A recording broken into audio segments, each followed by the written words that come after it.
Selamat siang. Assalamualaikum warahmatullahi wabarakatuh. Siang, Waalaikumsalam warahmatullahi wabarakatuh, Pak. Waalaikumsalam warahmatullahi wabarakatuh.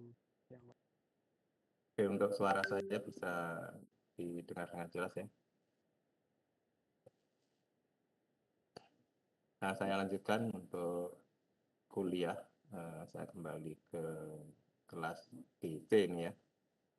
Jadi pada kesempatan ini kita akan membahas mengenai biologi ayam. Ya, ada beberapa hal yang akan kita bahas nanti dan bahannya cukup banyak ini sehingga mungkin saya akan memberikan dalam apa tidak begitu detail ya. Jadi dari dalam menyampaikan ini adalah basic-basicnya atau dasar-dasarnya. Saya kira saudara juga sudah sebagian mempelajari dari ilmu biologi umum atau yang membahas masalah sistem fisiologis ini. Ya. Mungkin beberapa ini sudah pernah saudara terima. Baiklah, untuk mempercepat waktu saya akan sampaikan aja. Jadi yang pertama, ayam ini mempunyai sifat yang istimewa. Yaitu yang pertama, ayam termasuk hewan homeoterm, kemudian mempunyai kecepatan metabolisme tinggi, yaitu antara 3-4 jam. Ini berbeda dengan mamalia dan manusia yang antara 6-8 jam. Kalau unggas ini 3-4 jam. Jadi dari makanan dimakan sampai nanti diproses, dimetabolismekan, selesai, itu hanya butuh waktu 3-4 jam. Nah, kemudian yang ketiga, kehidupan dimulai dari telur. Ya, jadi dalam bentuk telur ini sudah unggas sudah mandiri, gitu ya. Tubuh kompak, tulang ringan, dan temperatur tubuh tinggi. Jadi antara 40-41 derajat Celcius. Berbeda dengan mamalia termasuk manusia itu antara 36-37 lah, 36, berapa gitu. Secara pembau tidak berkembang, pernapasan cepat, butuh tinggi. Oke.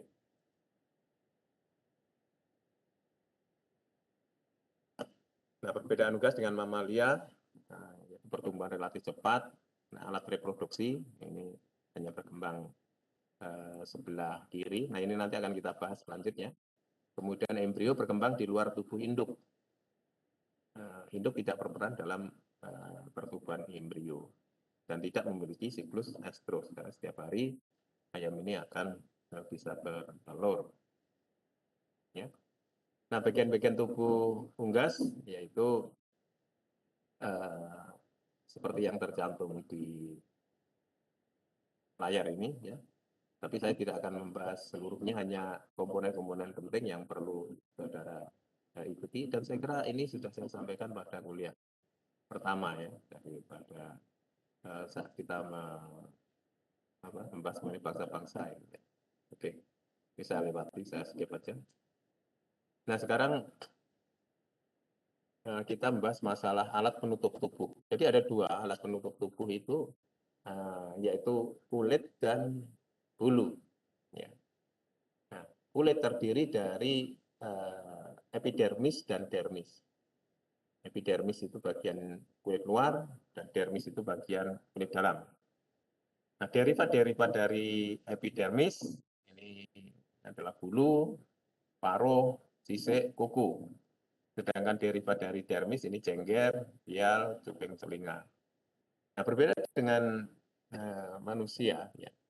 Kulit ayam ini tidak mempunyai kelenjar keringat. Jadi ayam tidak pernah berkeringat, ya, sehingga di dalam membuang panas tubuh, unggas menggunakan saluran pernafasan, sehingga dikenal dengan istilah panting.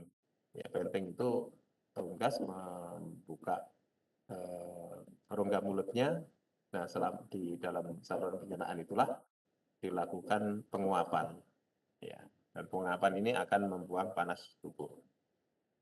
Warna kulit dipengaruhi oleh dua zat warna yaitu lipokrom dan melanin. Lipokrom ini kuning, melanin hitam. Nah ini warna kulit apabila di epidermis itu ada warna lipokrom, kemudian di dermis ini ada melanin, ini nanti akan warnanya apa ya. Jadi kalau kuning, kalau ini tidak ada di dermis nggak ada zat warnanya, maka warnanya kuning. Kalau epidermis kuning, di dermis hitam, ini jadi kebiru-biruan dan seterusnya ya. Jadi ini kalau di dermis hitam maka warna kulitnya jadi hitam.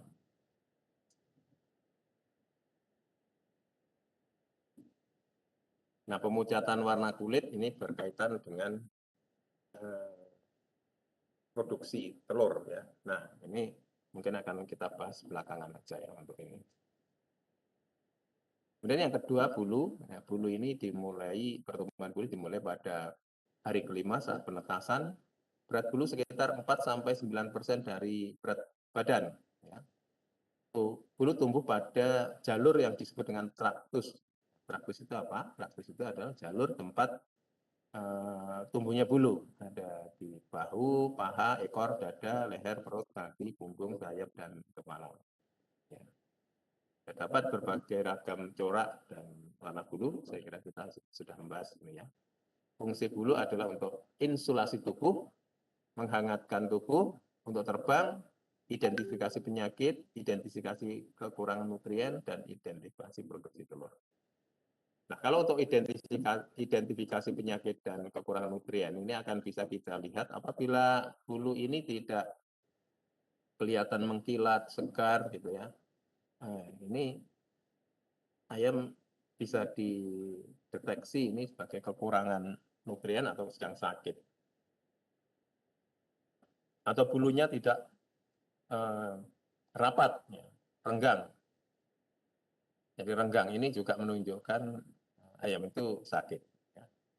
Jadi kalau ayam sehat itu bulunya itu rapat gitu, firm, jadi mantap gitu ya, jadi melekatnya. Kemudian kondisinya juga lebih mengkilat, kelihatan segar gitu ya. Tapi kalau sakit ini berbeda. Nah, tapi berbeda dengan identifikasi produksi telur. Kalau produksi telur kondisi bulunya itu kayaknya sehat, tetapi kalau ayam yang berproduksi tinggi itu justru kondisi bulunya biasanya rusak, tidak sempurna. Justru ayam yang tidak pernah berproduksi ini bulunya mengkilat bagus gitu ya, sesuai dengan karakteristiknya atau warna basicnya. Sehingga kalau di dalam suatu kelompok ayam di mana ayam itu sudah berproduksi cukup lama, tetapi kita lihat ada ayam yang masih bulunya mengkilat, bagus. Nah ini justru ayam itu tidak pernah, bisa kita duga tidak pernah berproduksi. Gerak bulu ini sudah ya. Molting. Molting ini adalah suatu istilah, yaitu proses peluruan bulu secara alami. Tapi ini bisa dipaksa atau dirontokkan bulunya itu. Karena setelah proses molting itu biasanya produksi telurnya menjadi lebih tinggi dibanding sebelumnya. Ini ada manajemen khusus dan nanti kita bahas pada kuliah berikutnya. Nah, menginjak pada sistem kerangka ini untuk unggas ya. Ini ada vertebrae cervicalis ya. Ada 1, 2, 3, 4, 5, 6, 7, 8, 9, 10, 11. Ya ini vertebrae cervicalis. Kemudian ini alat penggerak ya, bagian depan yaitu sayap ya. Ini ada 3 tulang yang utama yaitu humerus, kemudian yang tulang ini humerus yang di pangkalnya itu, kemudian yang lurus itu radius, kemudian yang lengkung itu ulna. Kalau yang bagian belakang ini juga ada femur, kemudian tibia yang besar, kemudian ada tulang kecil yang kemudian pangkalnya itu menjadi satu dengan tibia itu disebut dengan fibula. Kemudian di sini cakar itu atau tulangnya adalah metatarsus. Kalau di bagian sayap itu metakarpus. Metakarpus. Kemudian baru palang atau jari-jari. Nah, ini ada 7 pasang rusuk, ya, 7 pasang rusuk. Tapi ada 2 yang di antara 7 pasang itu ini tidak bertautan, ya, antara atas dan bawah tulang rusuknya. Oke, ini tulang sternum, tulang scapula, kemudian coracoid dan clavicula. Kemudian ini ischium, ilium, kemudian lumbar, kemudian tulang torak. Ini kerongkongan ini ya. Oke. Tuh. Ya. Fungsi kerangka adalah tempat pertahanan otot, melindungi organ dalam, tempat sumsum untuk pembentukan sel darah merah dan sel darah putih, membantu pernapasan saat terbang, dan tulang unggas bersifat pneumatik atau berongga. Ini berhubungan dengan kantong udara. Beberapa tulang dinamakan tulang meduler, yaitu mampu menyimpan kalsium untuk proses pembentukan telur. Itu apa saja, yaitu tibia, femur, pubis, sternum, iga, ulna, dan scapula.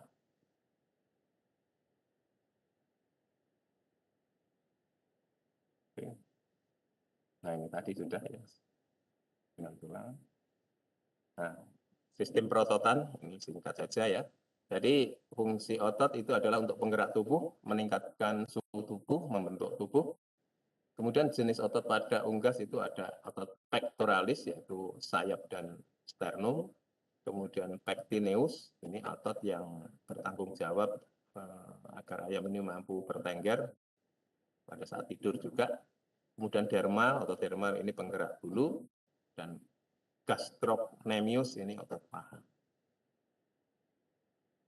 Jenis otot berdasarkan warna ada 2, yaitu otot polos, ya, bagian dada, dan otot merah, yaitu paha dan sayap. Oke.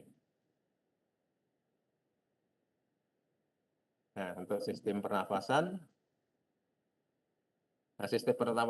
secara umum sama, ada paru-paru.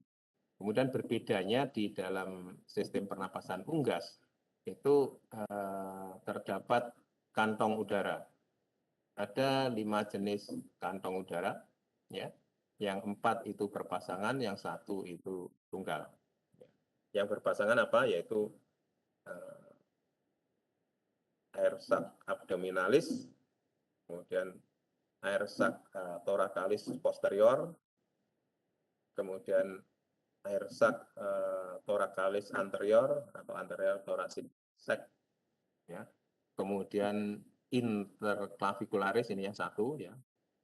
Kemudian air sac cervicalis, ini ke arah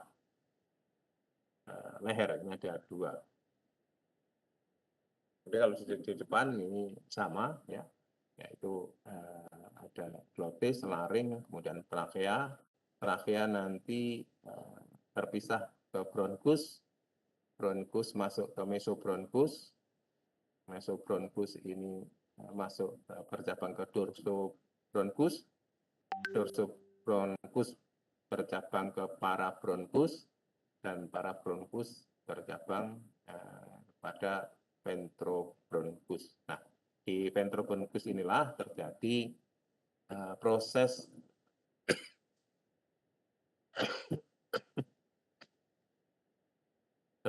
pertukaran, ya, oksigen dan oksigen, CO2 dan H2O melalui ventrobronkus. Oke. Nah, jadi itu untuk sampai sistem pernapasan. Kita melanjutkan ke sistem reproduksi. Nanti slide.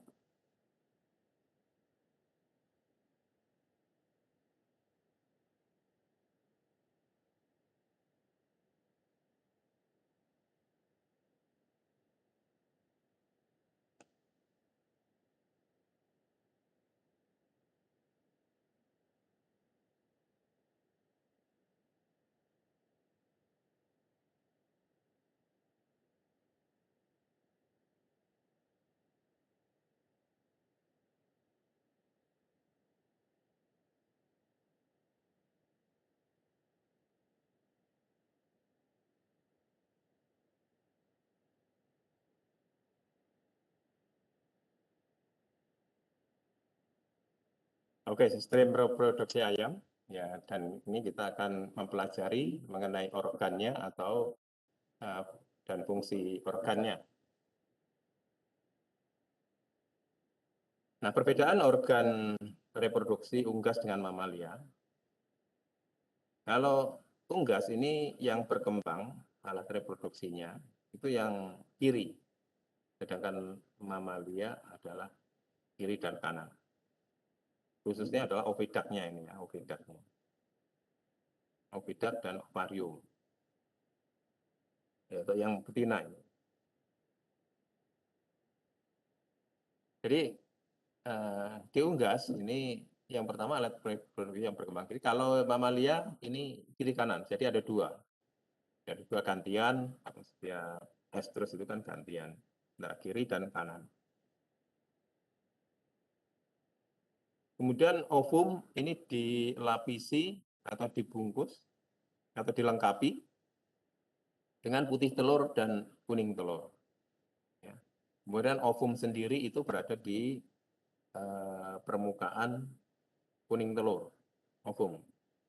Sedangkan pada mamalia ovum itu tunggal, tidak ada yang melapisi atau menyertai. Nah, sesungguhnya putih telur dan kuning telur ini merupakan cadangan makanan untuk yang disiapkan untuk ovum itu tadi, ovum yang telah dibuahi. Di cadangan makanan. Ketika ovulasi bisa terjadi setiap hari. Sedangkan mamalia terjadi setiap periode. Ya. Yang keempat, embrio berkembang di luar tubuh induk, yaitu di dalam telur. Sedangkan mamalia embrio berkembang di dalam tubuh induk, di uterus. Yang kelima, embrio mendapat makanan dari putih telur dan kuning telur, tadi sudah saya sampaikan ya. Sedangkan pada mamalia, embrio mendapatkan makanan dari induk lewat funiculus umbilicalis atau tali pusar. Kalau unggas antibodi ini dari induk lewat kuning telur, sedangkan mamalia ini antibodi dari induk lewat kolostrum. Sehingga telur ini juga mengandung antibodi. Ya. Nah, sekarang kita bahas mengenai organ reproduksi jantan.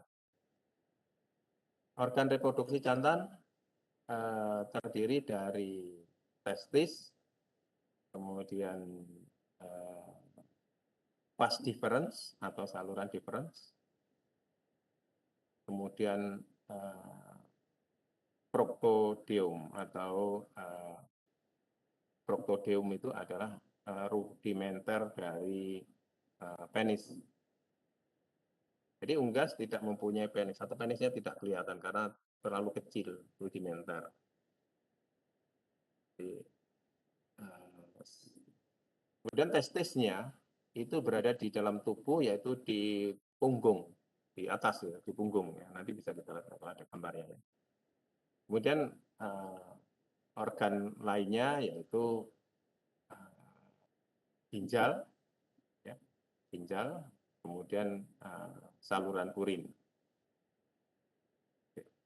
Nah, ini yang jantan.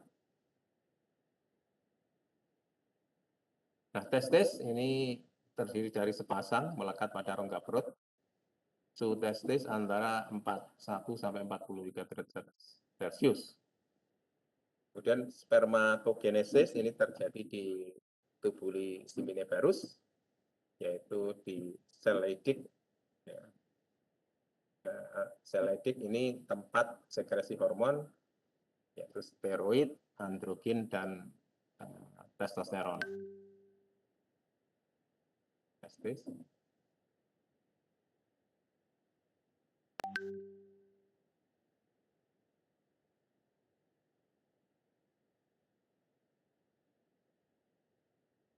Ya.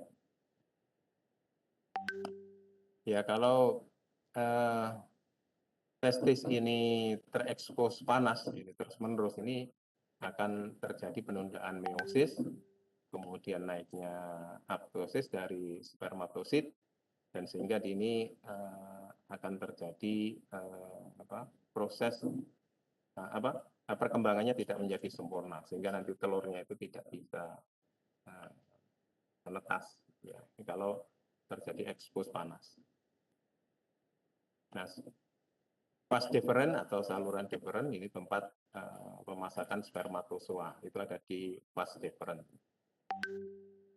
Alat kopulasi, yaitu testisnya itu berupa papila, tetapi di ayam ini rudimenter.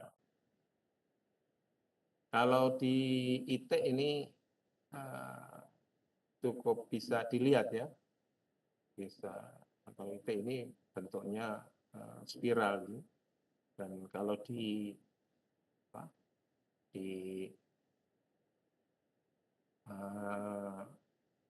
diluruskan itu kira-kira panjangnya 12-18 cm.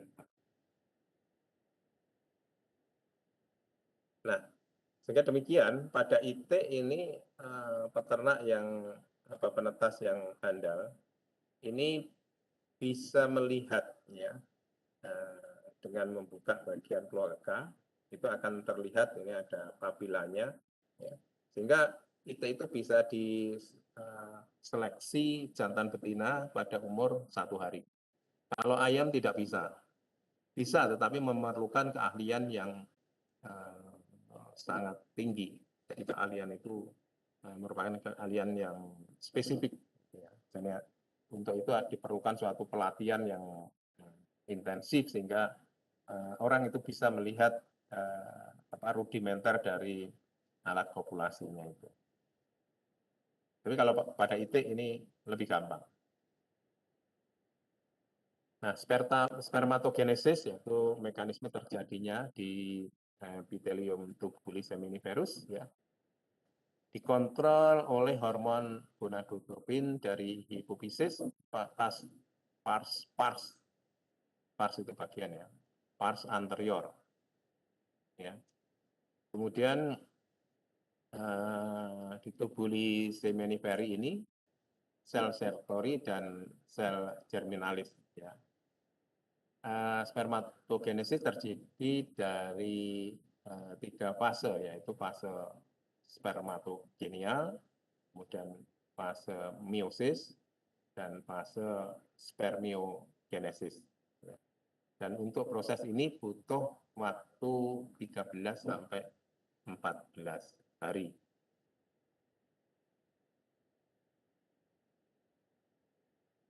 Nah, itu spermatogenesis, yaitu spermatogenesis itu terjadi pembelahan meiosis ya. Dari spermatosit 1 menjadi spermatosit 2 ini 6 hari ya. Ini terjadi pembelahan meiosis lagi ya. Ini setengah hari tahap kedua. Kemudian tahap ketiga ini spermatid yang bulat ya. Ini 2,5 hari. Kemudian pemasakan spermatid ya. Ini 8 hari. Sehingga nanti terbentuklah sperma, yaitu dengan kepala dan ekornya. Nah, kemudian berikutnya adalah alat reproduksi ayam betina. Nah, saya kira saudara sudah sering melihat ya ketika saudara jajan di warung bakmi ini, saudara pesan uritan. Uritan itu lengkap dengan saluran uterusnya gitu ya. Ya, ini jadi ada ada ovarium, kemudian oviduct, ya, kemudian nanti kloaka. Nah, ini terlihat di sini ada telur di dalam oviduct. Yang pertama adalah ovarium, tempat penghasil ovum atau sel telur. Kemudian yang kedua, ovarium ini. Yang kedua adalah oviduct, itu saluran memanjang dari bawah ovarium, dari osteum ini, corong ini, osteum, sampai dengan kloaka. Ya. Osteum itu tempat masuknya ovum itu adalah kuning telur, Kemudian selama di saluran uterus ini dilengkapi dengan putih telur, dilengkapi dengan kerabang tipis, dilengkapi dengan kerabang keras, kemudian dilengkapi dengan kutikula, ya. Kemudian telur keluar. Nah, ini proses, ada terjadi proses di sini. Hanya memerlukan waktu sehari lebih sedikit. Proses dari ovum jatuh ke sini. Ini ada dua bagian ini akan kita bahas bersama. Nah, gambaran realnya seperti ini. Jadi ada ovum, ya. Kemudian ada infundibulum. Nah, kemudian di sini ada corongnya. Corongnya itu osteum. Osteum, kemudian ini infundibulum sampai sini. Kemudian ini magnum. Di magnum inilah terjadi proses penambahan putih telur, ya, di magnum. Kemudian dari magnum nanti berbeda saluran, agak lebih kecil itu ismus. Nah, ini kalau di sini tadi telur yang kuning telur itu dilapisi dengan putih telur, kalau di sini dilapisi dengan selaput putih telur, selaput telur, selaput tipis gitu ya.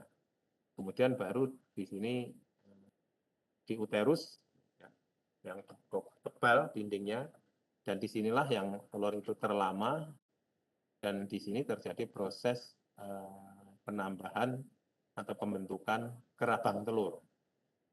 Ya. Kemudian di sini ada vagina.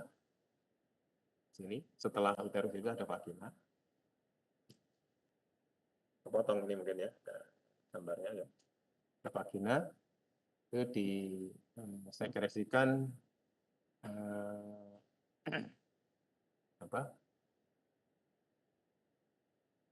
kutikula atau selaput lilin ya, semacam selaput lilin, selaput tipis bening gitu. Kemudian kloaka ini tempat keluarnya telur. Kenapa disebut kloaka? Karena kloaka ini tempat muaranya antara saluran pencernaan dengan saluran telur. Saya kira kemarin saya tidak tahu Prof. atau mungkin sudah menyampaikan masalah ini ya. Jadi muaranya sama dengan saluran pencernaan sehingga disebut dengan kloaka. Kalau mamalia tidak disebut kloaka. Manusia juga tidak. Nah, ovum ya. Jadi ovum ini terdiri dari kortek dan medula.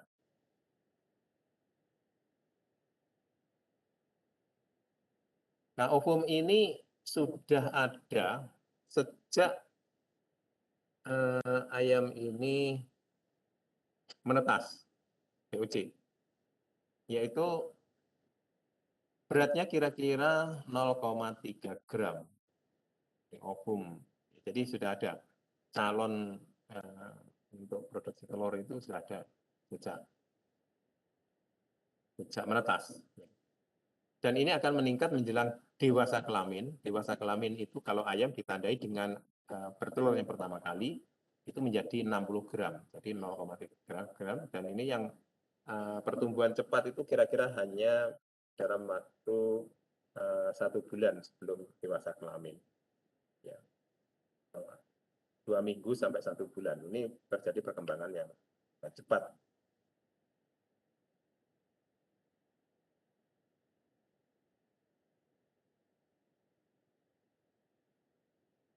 Ya, di sini dari kortek, kemudian nanti ada folikel. Folikel ini menghasilkan sel telur, ya, ini banyak sekali. Ya. Kemudian folikel ini masak pada 9 sampai 10 hari sebelum ovulasi. Nah, proses pembentukan ovum disebut phyterogenesis. Jadi, kalau ovum itu sudah terjadi sejak lama ya, panjang waktunya untuknya. Tetapi proses masaknya, panjang, tetapi ukurannya tidak berkembang, tetap kecil saja. Nah, hanya saja berkembangnya menjadi kuning telur itu terjadi hanya dalam tempo 9 sampai 10 hari. Jadilah kuning telur yang sempurna. Nah, dari folikel yang kecil-kecil itu, ya, kemudian nanti membesar, itu hanya diperlukan waktu 9 sampai 10 hari. Nah, setelah besar nanti telur ini akan diovulasikan.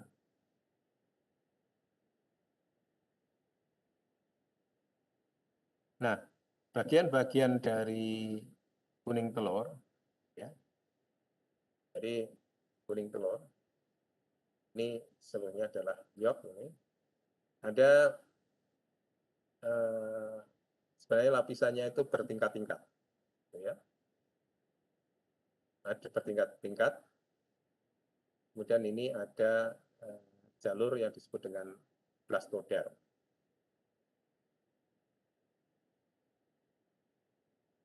Kemudian yang tengah ini adalah latebranya. Kemudian ada lapisan bertingkat-tingkat, ini adalah lapisan konsentris. Jadi kuning telur kalau dipecah itu ada yang agak putih, kuning, kuning, ada beberapa lapisan. Itulah yolk atau kuning telur.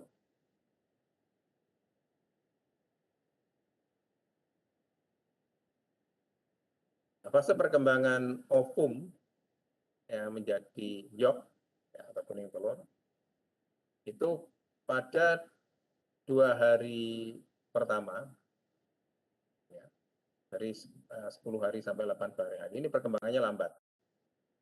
Nah, kemudian dari 8 hari ke 3 hari sebelum ovulasi itu cepat. Kemudian menjelang bertelur ini melambat lagi. Dan baru terjadi ovulasi. Nah, proses ovulasi, jadi folikel masak ini akibat adanya hormon FSH. Ya.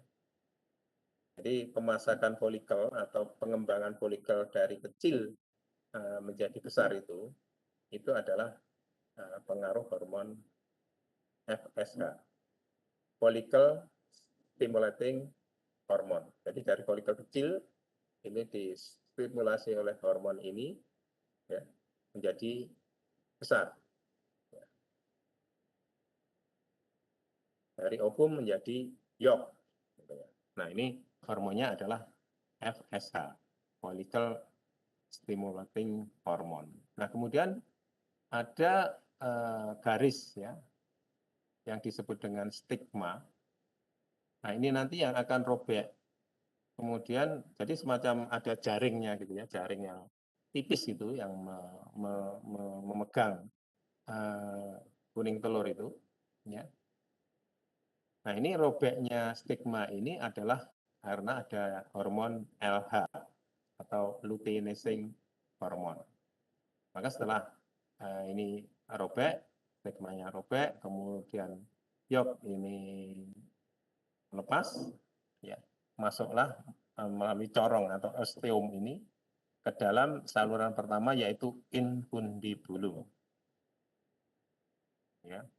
Nah, proses robeknya ini kemudian masuknya yolk ini ke dalam uterus melalui osteum ini itu disebut dengan ovulasi. Salah ketik ini ya, ovulasi.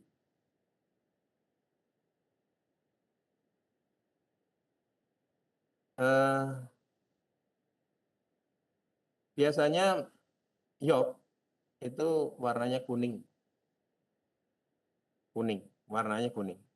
Tapi warna ini bervariasi. Ada yang kuning sekali sampai warnanya merah, ada yang kuning sedang, ada yang pucat.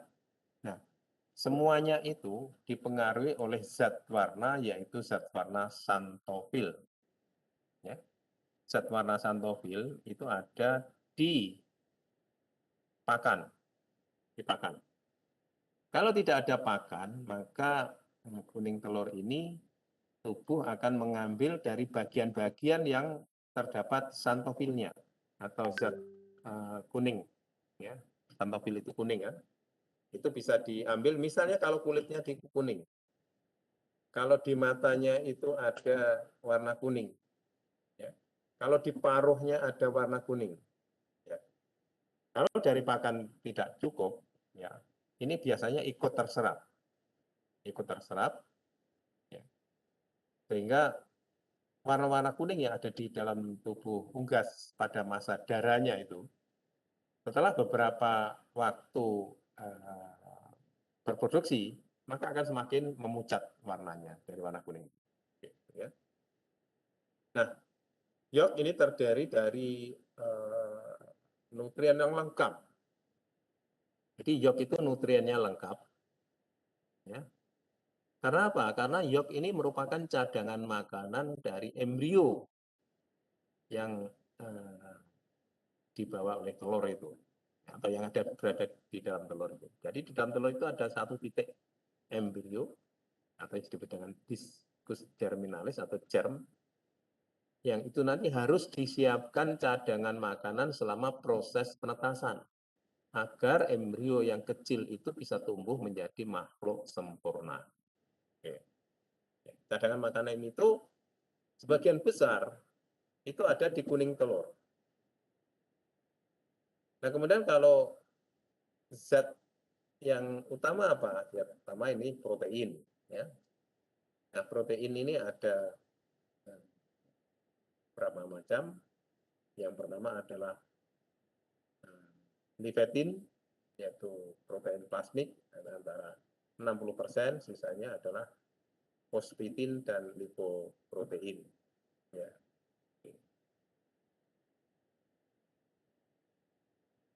Nah, ovidak ini ukurannya kira-kira sekitar berapa ya? 1 meteran itu ya, kira-kira.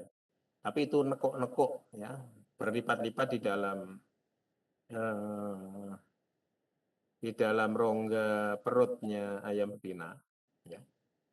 Yang pertama adalah infundibulum, tadi sudah saya sebutkan, ya. Ini panjangnya kira-kira 9 cm.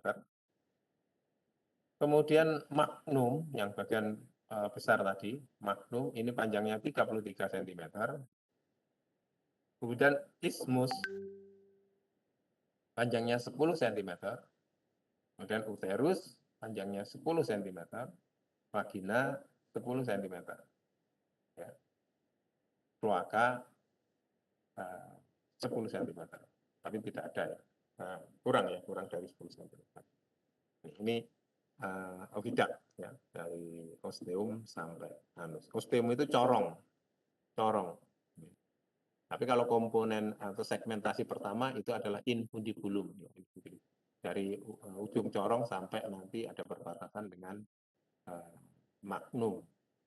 Jadi perbatasannya jelas, ya, karena bentuknya itu berbeda antara infundibulum, magnum, ismus, uterus, vagina itu bentuknya berbeda-beda sehingga bisa dilihat.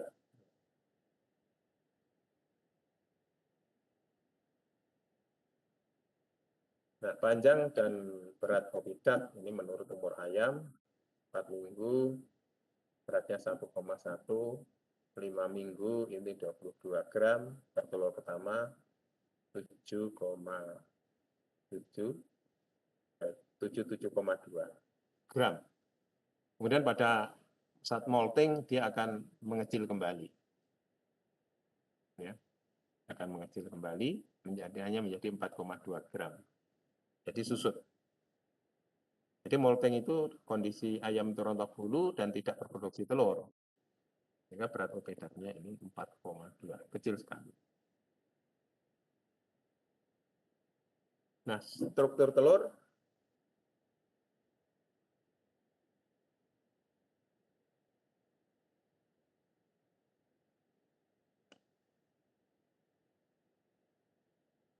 struktur telur itu berbentuk oval, ya. Kalau dinilai dari indeksnya, indeks itu adalah perbandingan antara lebar dengan panjang, itu kira-kira 75%. 75%. Jadi lebarnya itu 75% dari panjang. 70 sampai 75%. Oke. Kemudian salah satu bagian ini gambarnya tidak benar ya.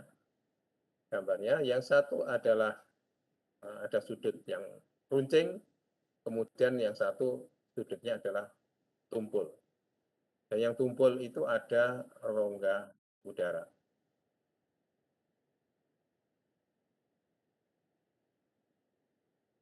Ya. Nah, kemudian kuning telur, ya. Ini ada bagian-bagian yang tengah itu latebra, kemudian di ujung, di pangkal ujung atau di permukaan kuning telur itu adalah ada blastoderm atau germ. Ya.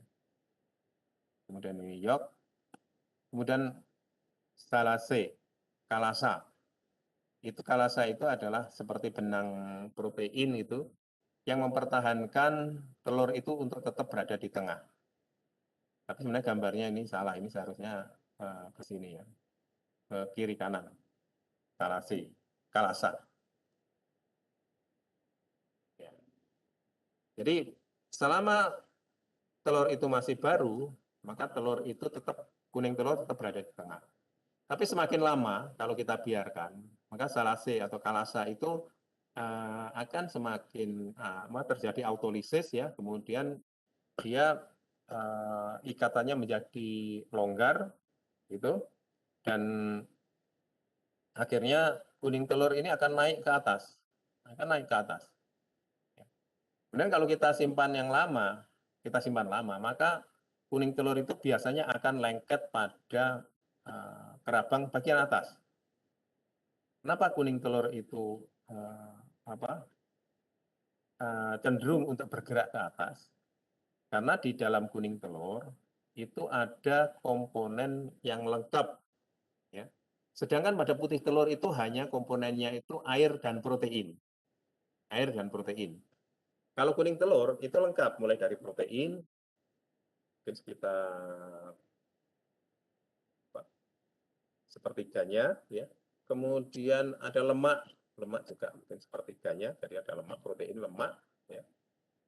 Vitamin, mineral, dan sebagainya itu ada semuanya komplit di kuning telur.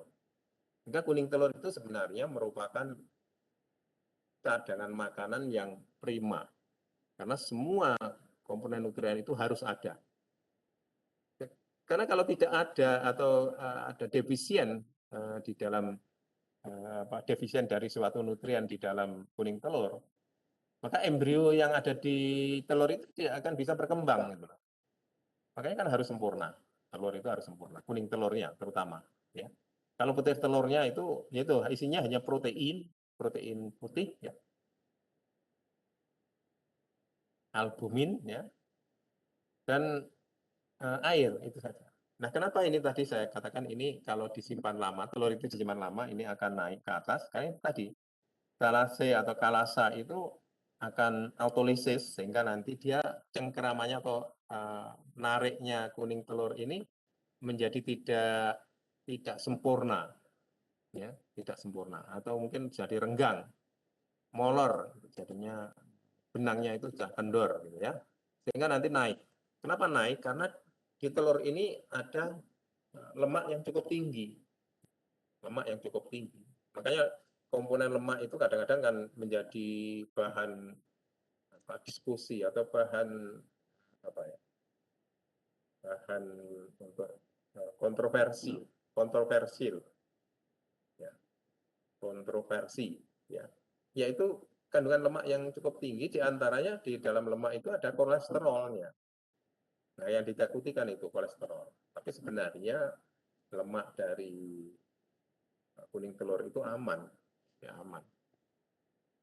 Hanya saja gitu. Nah, karena di sini ada lemaknya, maka dia berat jenisnya menjadi lebih ringan daripada putih telur kan, karena ada lemaknya, ya, ada komponen lemaknya. Berat jenisnya jadi ringan.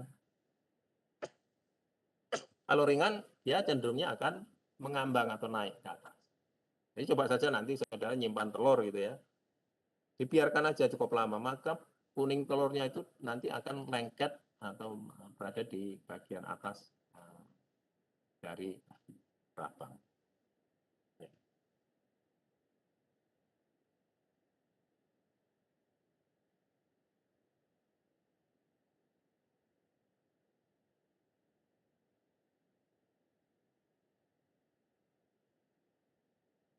Ya. Nah, ini gambar yang ya. Ini salase, ya. Salase. Nah, ini ya. Jadi mengikatnya kiri kanan ini ya. Jadi ini kan nanti telur itu kan selama proses pembuatannya di sini, ini kan dia terjadi menggulung, muter gitu lah ya. Menggulung, muter gitu. Muter gitu ya. Muter, ini sehingga nanti terbentuk ini, salase ini. Seperti benang gitu ya. Muter gitu ya. Ya. Nah, ini di oviduct ya, nanti sampai ini masih kuning telur, ini di bagian atas ini dilapisi oleh sedikit putih telur, kemudian nanti pada ismus dia akan dilapisi oleh sel membran. Jadi pernah saudara mungkin melihat kalau di peternakan itu ada telur yang tidak ada kerabangnya, tapi kan ada lapisan membrannya, sel membrannya, bentuknya lembek gitu ya. Nah ini terjadi di ismus ini, Kalau di sini ini masih putih telur aja, jadi masih putih telur gitu. Kemudian nanti baru di sini di packing dalam ini seperti kalau packing rokok ya. Jadi ini rokok itu di tembakonya itu ada selaputnya, kemudian nanti diberi bungkus selaput tipis dulu di bagian dalam, kemudian selaput tebal, kemudian di luar itu dikasih selaput tipis lagi. Ini maha sempurna Allah dengan ciptaannya ya, yang sudah membuat packing begitu sempurnanya dari telur. Dan struktur dari telur ini menurut struktur oval ini ya, itu adalah struktur yang sangat kuat. Kenapa? Karena telur ini kerabangnya kan terdiri dari kalsium karbonat CaCO3. Dan CaCO3 itu bukan barang yang kuat dengan ketebalan 0,3 mili. Jadi tebal kerabang telur itu kira-kira 0,3 sampai 0,4 mili. Ya. Jadi bayangkan itu komponen CaCO3 atau sama dengan kapur. Kapur itu kalau saudara bikin lembaran kapur dengan tebal 0,3 mili, maka saudara sentuh dengan sentuhan tipis saja itu sudah akan hancur. Tapi ya, yang pertama ini di sistem kerabang telur ini ya dengan bentuk bentuk yang bulat telur seperti itu ya, itu kalau digenggam dan ditekan, saudara genggam itu telur itu, kemudian ditekan, itu kekuatan sampai dia bisa pecah itu harus memerlukan tenaga yang cukup besar, ya. Artinya cukup kuat gitu, menerima tekanan dari luar. Tapi kalau tekanannya dari dalam itu sangat lemah. Saudara bisa melihat ketika ayam itu berkembang di dalam telur, kemudian ketika anak ayam yang masih lemah itu mematuk dari dalam, maka dengan patukan yang tidak begitu kuat, itu sudah bisa pecah. Kemudian anak ayam bisa mendapatkan oksigen, bisa bernapas, bisa aktif, seluruh proses di dalam tubuhnya aktif, kemudian dia merenggangkan badannya, kemudian kerabang telur itu pecah atau lepas. Nah ini struktur yang sangat istimewa ini kalau kita pelajari. Saya sendiri S3 Itu yang saya teliti hanya kulit telur. Ya, kulit telur ini strukturnya dan kandungannya.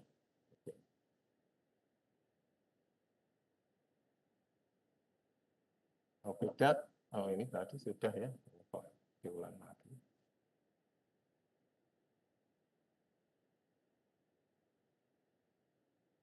Oke, ini di mana ya? Osteo ini tadi. Ya. Nah, di infundibulum, ya ini di sini infundibulum. Ini terjadinya fertilisasi. Jadi fertilisasi itu bisa terjadi di osteum ini, bisa di saluran yang lain. Ya. Kemudian magnum,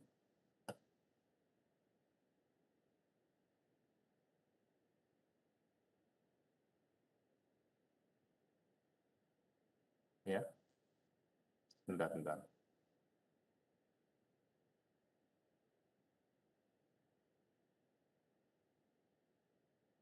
Ini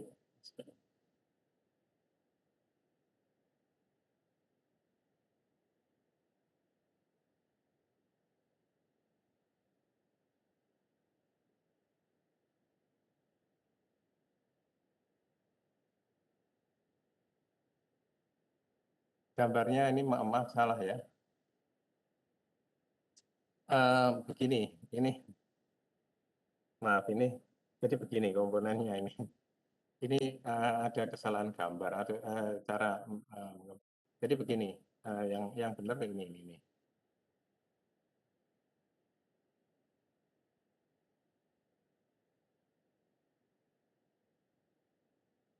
Oh ini kita bang. Oke ini ya, ini ya. Jadi saya gambarkan ini saja, yang realnya supaya saudara enggak. Jadi infundibulum itu ini dari corong ini sampai ke magnum. Magnum ini yang besar ini ya. Jadi ini adalah infundibulum. Jadi tadi maaf ini karena bukan gambar saya. Supaya gambaran saudara nanti pas gitu ya. Jadi ini infundibulum ini ada osteum. Osteum itu adalah corong. Infundibulum ini adalah bentuknya cukup pendek. Dan di sini ini kalau ayam jantan mengawini, maka sperma itu nanti akan jalan terus. Kemudian dia di sini, ya, di sini banyak berkumpul di sini. Ya.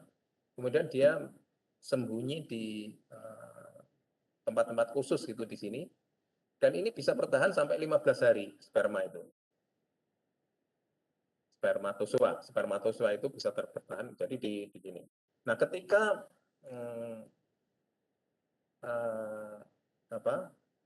telur ini diovulasikan, ya, maka sperma yang ada di sini ini berlomba-lomba untuk melakukan fertilisasi. Nah, setelah ini terjadi fertilisasi, maka telur yang fertil itu masuk ke magnum.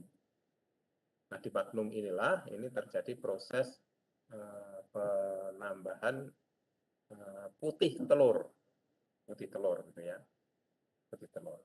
Oke, kemudian putih telur jadi kuning telur, nanti ada putih telurnya. Setelah putih telur nanti di ismus magnum, nanti ini ujungnya magnum, kemudian di ismus ini terjadi penambahan membran telur. Membran telur itu ada 2 lapis, yaitu bagian dalam dan bagian luar. Ya, untuk melihat 2 lapis itu, saudara bisa melihat di rongga udara. Di rongga udara itu yang bagian yang lengket dengan gerabang kuat, gerabang keras, itu adalah membran luar, sedangkan yang melekat dengan telur itu membran dalam. Nah, kemudian komponen berikutnya adalah uterus atau sel gland. Ini uterus atau sel. Nah, ini terjadi proses kalsifikasi atau pembentukan kerabang telur, gitu ya. Kemudian nanti di vagina itu dari kerabang telur yang cukup keras itu, kemudian dilapisi lapisan kutikula atau lapisan lilin, lapisan. Oke. Jadi itu cuma gambarnya yang tadi nanti saya mungkin agak membingungkan ya. Ini ya. Nah ini di magnum ya. Magnum ini terbentuk salase atau kalasa.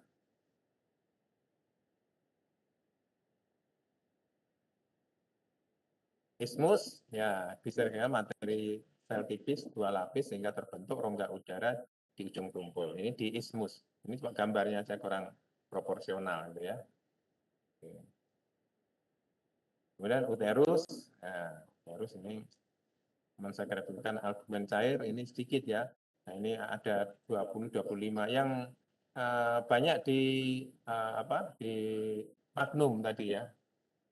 Ini masih ada albumen cair, masih merembes ke dalam sel-sel membran sel itu masih untuk memadatkan itu, jadi masih merembes ya itu. Setelah itu dilapisi sel atau kelabang luar kelabang kelas. Setelah sel terbentuk ya albumen cairnya nggak bisa masuk lagi. Ya, ada pigmen sel, kemudian kutikula. Kutikula itu adalah di ujung uterus, sudah di daerah vagina itu kutikula. Vagina setelah telur sempurna didorong ke vagina sesaat terus masuk ke kloaka. Terjadilah oviposition atau peneluran. Oviposition.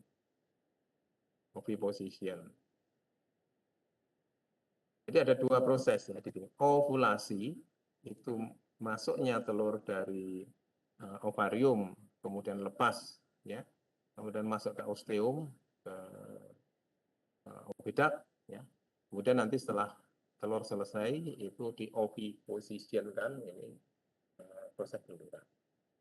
Syaratnya ini masih ada sinar ultraviolet dari masih sinar ultraviolet. Kalau secara alami dari sinar matahari ini pasti ada ya. Sehingga untuk ayam biasanya bertelur antara jam 9 pagi sampai jam 3 sore. 9 pagi, 3 sore. Suasana tidak gaduh, tidak stres. Jika syarat ini tidak terpenuhi, maka telur ditahan pada ujian uterus untuk ditelurkan pada besoknya. Nah, bagian-bagian telur beratnya ya, ini beratnya total, bagian putih, kuning, dan kerabang. Ayam kira-kira 56,7, putihnya 57%, kuningnya 31,1%. Ini persen ya. Ini bukan, kalau ini gram. Ini gram, ini persen. Kalau ini gram ya, yang beratnya itu gram. Ini persen, ini persen.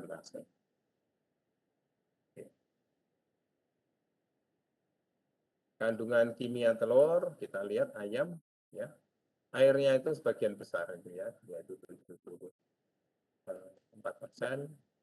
protein 12%, lemak 12%. Ini dari telur utuh gitu lah. Tapi kalau di dalam kuning telur tadi, saya kan menyebutkan dalam kuning telur itu proteinnya sekitar 30%, lemaknya itu 30%. Ya, kira-kira hampir sama antara protein dan lemak pada ayam.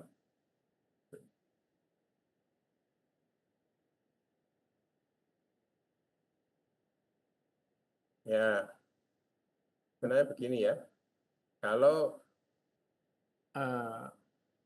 telur ayam kampung sama ayam ras itu gimana sih bedanya? Sebenarnya kalau kita lihat nutriennya itu sama saja, atau mirip lah, tidak ada perbedaannya, nggak begitu jauh, tidak signifikan lah. Jadi kalau kita lihat nutriennya sama, ya relatif sama antara protein air, protein lemak ini kalau kita kandung. Tapi menurut kepercayaan, ya, orang menganggap telur ayam kampung itu lebih bergizi atau lebih bernilai sebagai obat gitu, atau jamu dibanding telur ayam petelur. Nah ini cuma itu saja. Jadi saya sendiri kalau diminta untuk menjelaskan gimana istimewanya, cuma istimewanya begini ya. Telur ayam kampung atau bebek itu porsi atau proporsi dari kuning telurnya itu lebih besar atau lebih banyak dibanding putihnya. Jadi perbandingannya loh ya.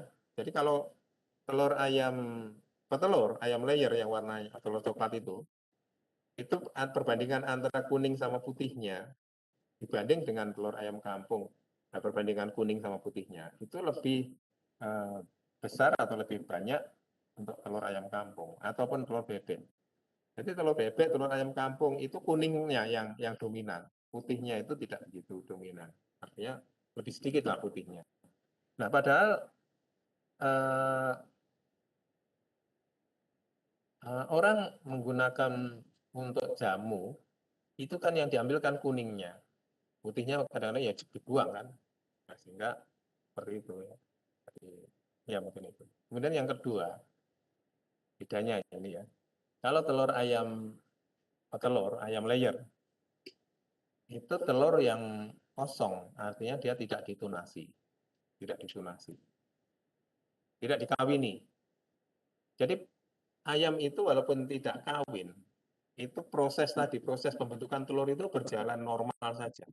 Bedanya antara telur ayam yang dikawini dengan yang tidak dikawini itu hanya pada proses fertilisasi. Nah, itu saja.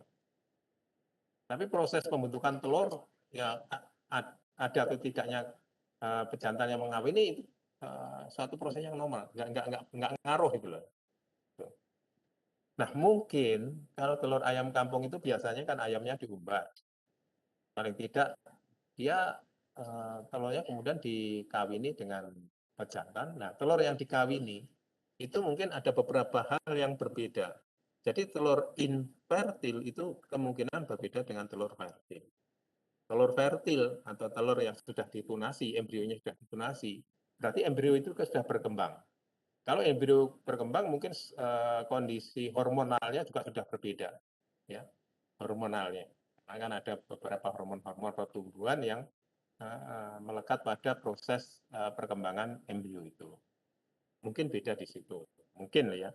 Tapi kalau ayam kampungnya dikandangkan seperti ayam petelur, ya sama saja. Itu kalau dari segi perkembangan ada tidaknya embrio di dalam telur. Yang lain-lain saya terus terang tidak tahu persis ya kenapa telur ayam kampung itu dianggap lebih baik.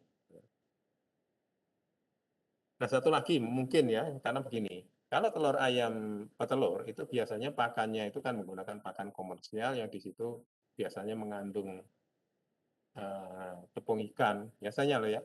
Dan tepung ikan itu menyebabkan aroma yang berbeda dengan pakan alami yang dari ayam kampung ataupun ibrek.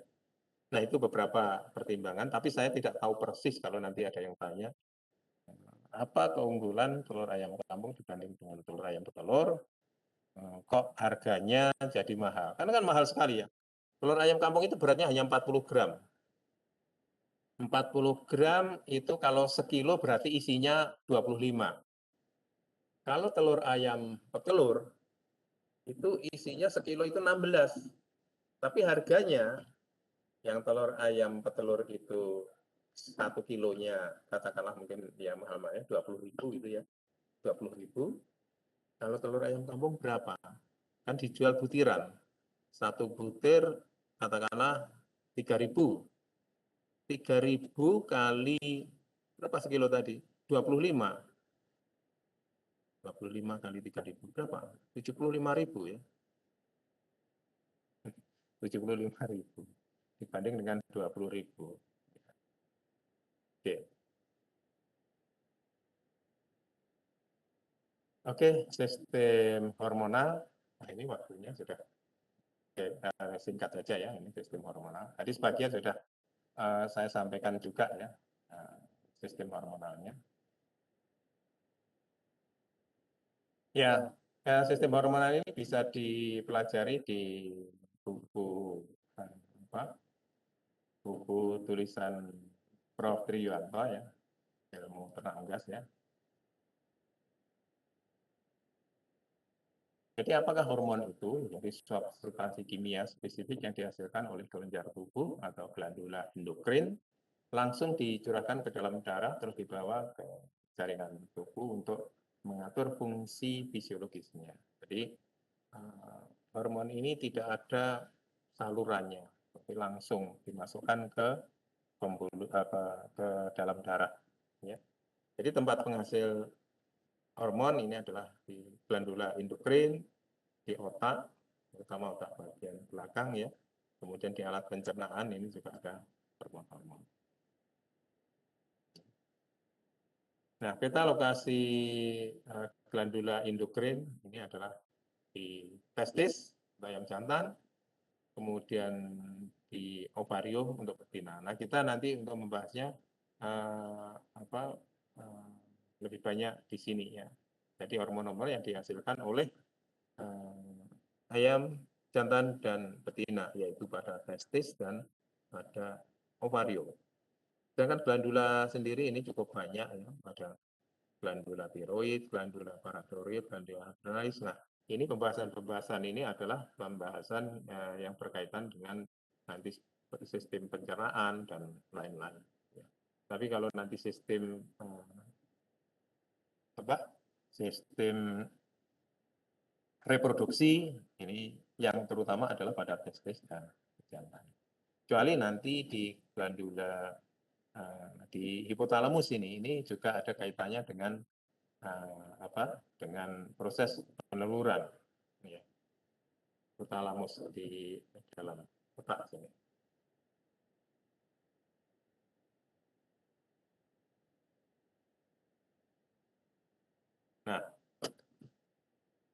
Nah ini prosesnya ya. Jadi cahaya ya. Kemudian ini masuk melalui mata, kemudian ini ada proses penangkapan secara transmisin, kemudian melalui saraf optik ini masuk ke hipotalamus. Nah inilah yang mengendalikan nanti dia itu akan bertelur atau tidak, akan ovulasi atau tidak. Nah hipotalamus ini yang bertanggung jawab terhadap proses itu. Jadi istilahnya itu di komputernya itu nanti untuk bisa di-on-kan ini on-nya ini dari cahaya ini. Kemudian hipotalamus nanti memerintahkan, oh ini akan lakukan proses ini gitu ya. Nah ini selain mata, ini juga lewat tengkorak. Ini ya ada beberapa ya. Ini terang. Tapi juga nanti ada lewat tengkorak ini kemudian pada jam tubuh ya. Jadi otak itu bisa mengingat ya. Misalnya begini, kalau setiap hari seperti kita saja ya, kita kalau sudah biasa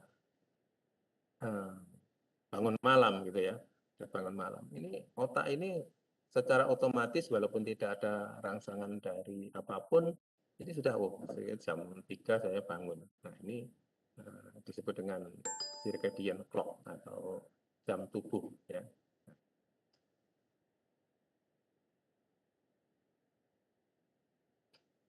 Nah, ya, jadi ini beberapa proses diunggas ya. Jadi dari cahaya mata, kemudian nanti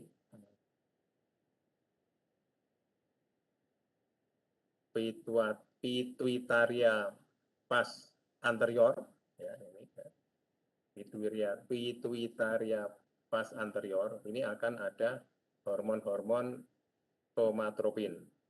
Somatropin ini berpengaruh terhadap pertumbuhan. Kemudian ada hormon prolaktin. Prolaktin itu untuk sifat mengerang. Ya. Kemudian ada tirotropin.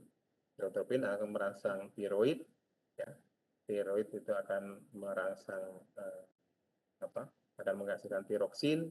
Tiroksin ini akan mempengaruhi pertumbuhan, pewarnaan bulu, struktur bulu dan luruh bulu. Ya. Nah, kemudian di sini hormon gonadotropin ini akan berpengaruh. Ini ada gonadotropin dua macam, ada LH, ada FSH. Nah, LH itu bertanggung jawab terhadap yang pertama pengembangan ini tadi terjadi proses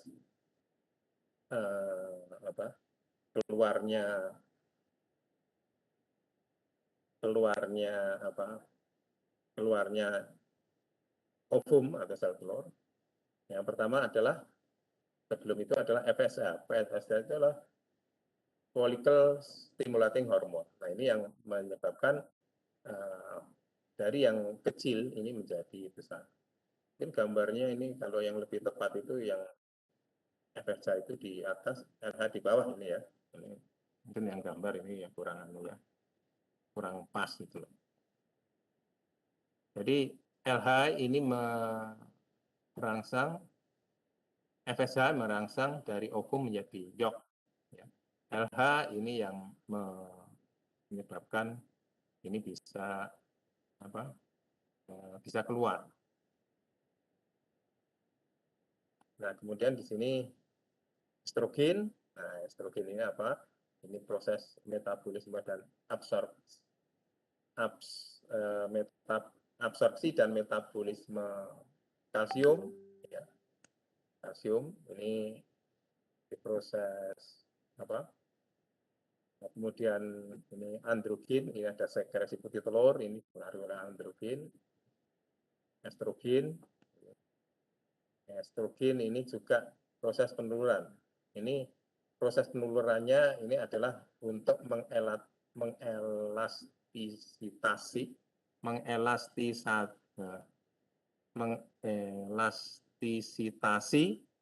atau membuat elastis gitu ya tulang pubis itu sehingga tulang pubis bisa megar gitu ya. Nah, kemudian oviposition ini juga dipengaruhi oleh hormon juga ya. Kemudian perkembangan ovidat ini juga dipengaruhi oleh perkembangan dengan hormon. Nah, ini proses yang terjadi dari proses peneluran. Nah, jadi proses peneluran ini sebenarnya ini nanti ada sesuatu yang begini ya, ada proses seperti estrogen. Estrogen itu kan berfungsi dia di dalam perkembangan bulu. Ada dia juga berkembang terhadap proses absorpsi metabolisme CA juga. Ya, metabolisme CA. Nah, artinya dia nanti pada suatu saat dia harus memilih ketika ya nutrien itu tidak cukup, mana yang diprioritaskan. Apakah dia mempertahankan bulu atau mempertahankan telur? Ya. Kalau mempertahankan telur, maka bulunya rusak. Ya gitu, sehingga kalau ayam yang produksinya tinggi, maka biasanya bulunya itu rusak karena hormon ini dia lebih konsentrasi atau lebih menseriusi proses pembentukan telur.